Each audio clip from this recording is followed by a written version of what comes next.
नमस्कार बच्चों, आज की इस कक्षा में हम पढ़ेंगे सांवले सपनों की याद। लेखक जाबिर हुसैन और उन्होंने इस पाठ को डायरी शैली में लिखा है। यह पाठ एक संस्मरण है। बच्चों, सामने आप दो पिक्चर देख रहे हैं।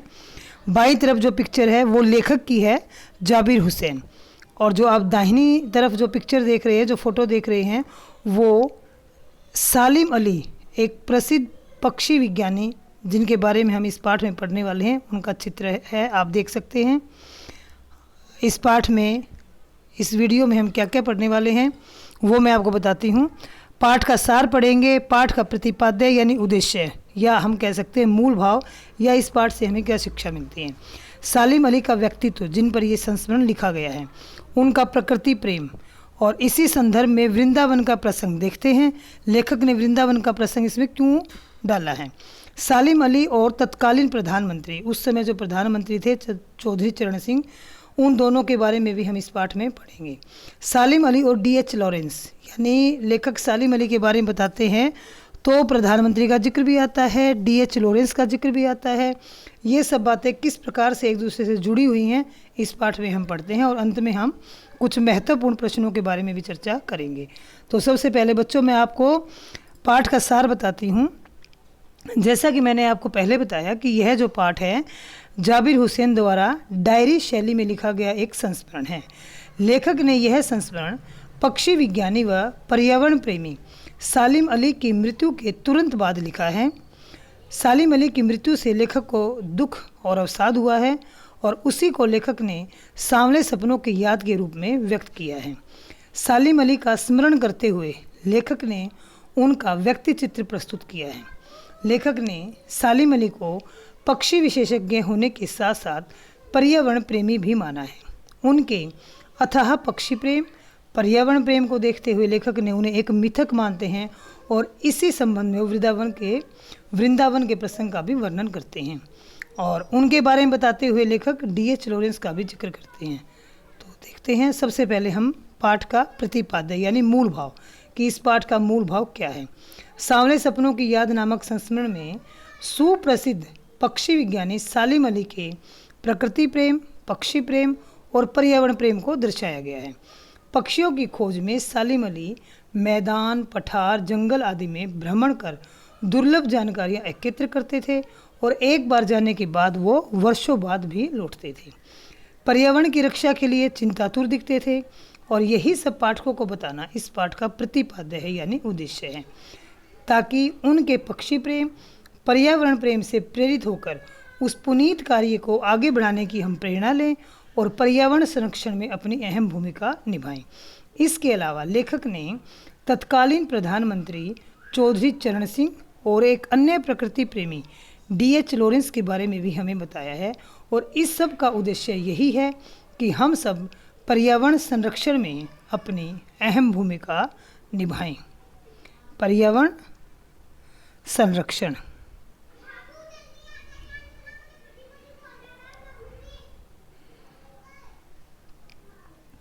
अब हम बात करते हैं सालिम अली के व्यक्तित्व की। सालिम अली के बारे में लेखक ने जो भी हमें बताया है, उसके आधार पर हम कह सकते हैं कि सालिम अली एक कमज़ोर काया वाले व्यक्ति थे। वो आजीवन भ्रमणशील रहे। भ्रमणशील यानी घूमते रहना, उसको यायावर भी कहते हैं। क्या कहते हैं उसको? यायावर भी कहते हैं, यानी घूमते रहने वाला। और वो क्यों घूमते थे? वो पक्षियों की खोज में घूमते थे। वो प्रसिद्ध बर्ड वॉचर थे। उनकी आंखों पर हमेशा एक चश्मा और गले में दूरबीन लटकी रहती थी, जो उनकी मृत्यु के बाद ही उनके गले से उतारी गई थी। अब आप समझ सकते हो कि चश्मा और दूरबीन हमेशा लटकती थी, क्यों रहती थी उनके गले में, क्यों उनकी आंखों में चश्मा रहता था, और क्यों मृत्यु के बाद ही उतारा गया था। यानी वो चश्मा लगाकर दूरबीन के माध्यम से दूर दराज बैठे हुए पक्षियों को निहारा करते थे, उनके बारे में जानकारी इकट्ठा करते थे, और पर्यावरण को भी वो देखा करते थे। लगभग 100 वर्ष पूरे होने से कुछ दिन पहले ही कैंसर जैसी खतरनाक बीमारी के कारण उनकी मृत्यु हो गई। वे पक्षी विज्ञानी होने के साथ साथ पर्यावरण प्रेमी भी थे। प्रकृति की रहस्यमय दुनिया गढ़ने में उनकी जीवन साथी तहमीना का बहुत बड़ा हाथ था। बच्चों, आपको पता चल गया होगा, अगर उनकी पत्नी का नाम पूछा जाए तो क्या है? तहमीना। सालिम अली का प्रकृति प्रेम। सालिम अली बचपन में अपने एयरगन से खेल रहे थे। अचानक उनसे गोली चली और एक नीले रंग की गोरैया घायल हो गई, जिसे देखकर सालिम अली का दिल पसीज गया। उन्होंने उसकी मरहम पट्टी की। इस घटना ने उन्हें इतना आहत किया, इतना दुखी किया कि वो जिंदगी भर पक्षियों की खोज में दूर दूर तक जाते रहे और एक प्रसिद्ध पक्षी विज्ञानी, बर्ड वॉचर बन गए। बच्चों, वे प्रकृति की दुनिया में एक टापू बनने की बजाय अथाह सागर बनकर उभरे। इस पंक्ति का अर्थ समझिए। एनसीईआरटी के प्रश्न उत्तर में भी आएगा कि इस पंक्ति का क्या अर्थ है, तो आप यहाँ समझ लीजिए कि सालिम अली का जो प्रकृति प्रेम था वो टापू की तरह सीमित और कृत्रिम नहीं था, बल्कि सागर की तरह असीम, अथाह और प्राकृतिक था, मौलिक था। सालिम अली ने अपनी आत्मकथा का नाम फॉल ऑफ स्पैरो रखा। क्यों रखा, ये आपको अभी ऊपर वाली पंक्ति में बताया गया है।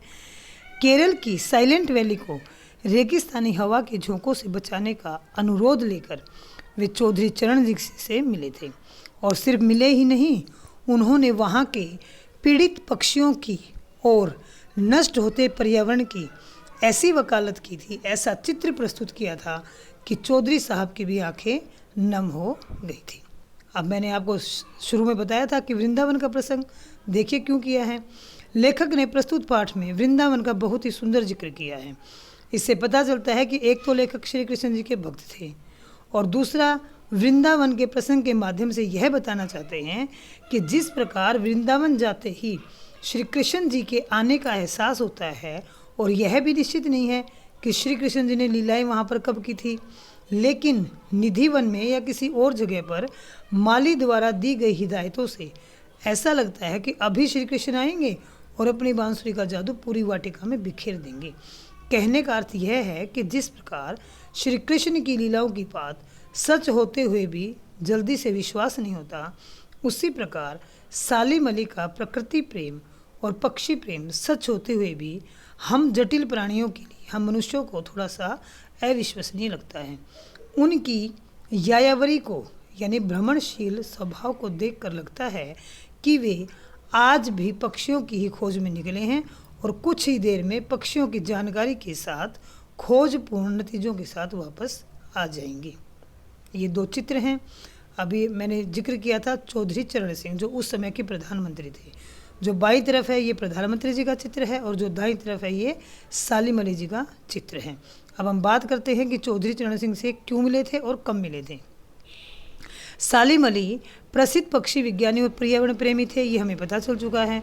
और तत्कालीन प्रधानमंत्री चौधरी चरण सिंह गांव की मिट्टी से जुड़े हुए नेता थे।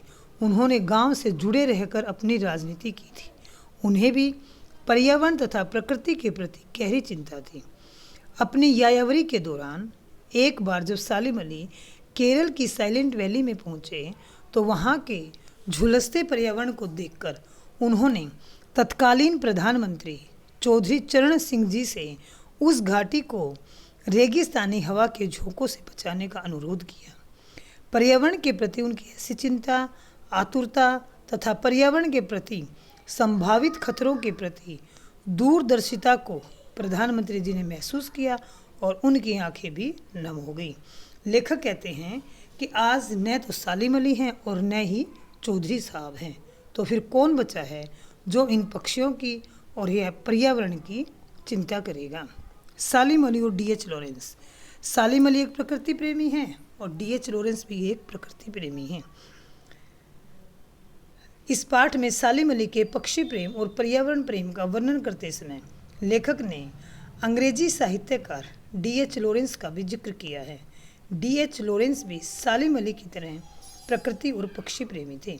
वे अपने आसपास की पर्यावरणीय गतिविधियों को जानने तथा पक्षियों के बारे में जानकारी एकत्र करने में समय बिताया करते थे।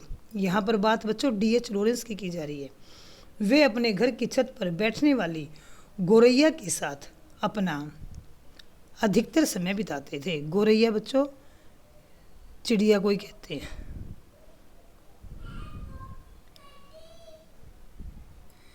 लेखक ने यह भी कहा है कि डीएच लॉरेंस की मृत्यु के बाद जब उनकी पत्नी फ्रीडा लॉरेंस के पति के बारे में कहने के लिए कहा गया, तो उन्होंने कहा कि मेरी छत पर बैठने वाली गोरैया लॉरेंस के बारे में ढेर सारी बातें जानती है। उनका यह वाक्य D.H. लॉरेंस के पक्षी प्रेम को दर्शाता है।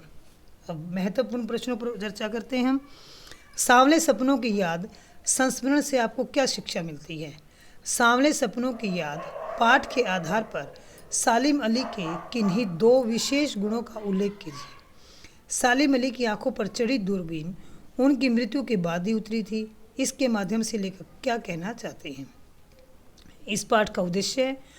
अगला प्रश्न, सालिम अली प्रकृति को किस नज़र से देखने के पक्षधर थे? पक्षधर यानी पक्ष में थे, और क्यों? लेखक को ऐसा क्यों लगता है कि सालिम अली शीघ्र ही लौट आएंगे? केरल की साइलेंट वैली के विषय में सालिम अली के जो विचार थे उनसे उनकी किस विशेषता का पता चलता है? तो बच्चों, आप चाहते होंगे इन प्रश्नों के मैं आपको उत्तर दूँ। बिल्कुल आपको प्रश्नों के उत्तर दिए जाएंगे, लेकिन पहले आप इस वीडियो को जल्दी से लाइक कीजिए। अगर चैनल को सब्सक्राइब नहीं किया है तो चैनल को भी सब्सक्राइब कीजिए, और अगर आपका कोई सजेशन, कोई राय है, कोई सुझाव है तो उसे आप कमेंट बॉक्स में लिख दीजिए। और इस अगली वीडियो में ये जो पिछली स्लाइड में प्रश्न आपसे पढ़े गए हैं आपके लिए, उनके उत्तर आपको अगली वीडियो में दिए जाएंगे, और महत्वपूर्ण गद्यांश पर आधारित प्रश्न उत्तरों पर भी चर्चा की जाएगी। साथ ही NCERT के प्रश्न उत्तर है, उनके भी उत्तर आपको बताए जाएंगे।